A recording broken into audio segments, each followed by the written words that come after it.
this is my audience. Okay. Okay.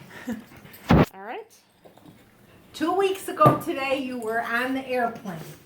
You were off the airplane. You were on your way to Breckenridge. Okay, she needs to start her speech now. Okay. Okay. I just thought of it. The air is cool. The endorphins in your brain are racing. The clip clop noise continues in the background, and you feel like life couldn't be any better at this moment. What are you doing? You're riding. According to the Not Just Horsing Around article, they state it has been clinically documented that just being around horses changes human brain wave patterns. We calm down and become more centered and focused when we are with horses. If you are interested in owning a horse someday like me, I'll tell you about all of the proper equipment needed and the commitment you'll be getting yourself into. Now, when you start thinking about owning a horse, there are a lot of variables that play into this. First off, you'll need to answer some questions. Have you ever ridden before?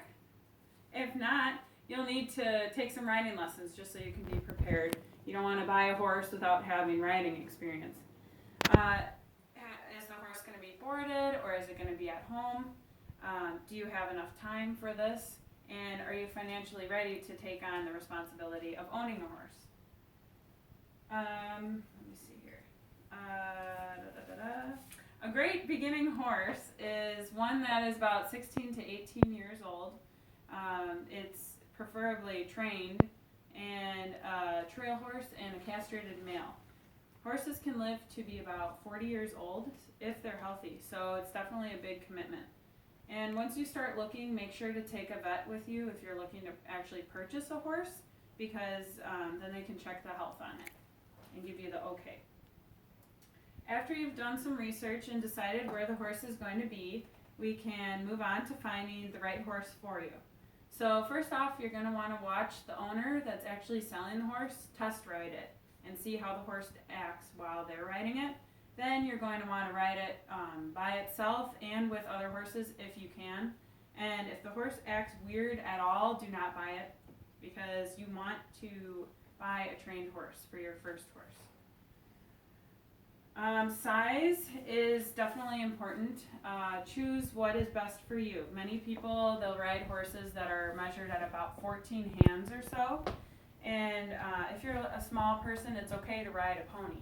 You want to think about if you're going on a trail ride and you get off of the horse, getting back on it. If there's not a little step stool around or something, you want to be able to do that. Color is the least important thing when you're horse shopping, I guess you could say. You're wanting to buy a trained horse, and color just really doesn't matter. So get your head out of that.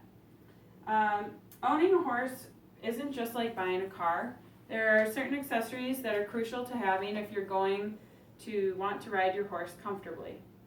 So proper wear for the rider would be an American Society for Testing and Materials approved riding helmet, paddock boots, which are basically leather boots that are really good for riding, jodhpurs, which are loose-fitting pants that are more snug on the lower leg, and a riding shirt. So something that isn't flowy or distracting, so this might not be a good thing to wear, and something that is comfortable. If you're concerned with horse shopping, make sure to take someone with you that they either own a horse or they know a lot about horses. You'd be surprised at how many people actually own horses. And like I mentioned before, it's a big commitment. So if you board the horse, it can be anywhere from $200 to $500 per month just to give your horse a place to stay, to make sure that it's fed and the stall is clean. And there's also upkeep. So the horse's hooves are actually like humans' fingernails, so they have to be regularly trimmed, and they need yearly shots, and not to mention the grooming and the upkeep that you'll have to do yourself, like brushing, etc. So after knowing all of this, you should be one step closer to buying a horse. So far we've gone over the first steps you need to take in owning a horse, finding the right horse for you, and the proper wear and care you need to take on once you own one. And if you're thinking of buying a horse someday, I'm excited for you. They're really goofy animals. And I hope that this answered any questions that you might have had. And happy riding.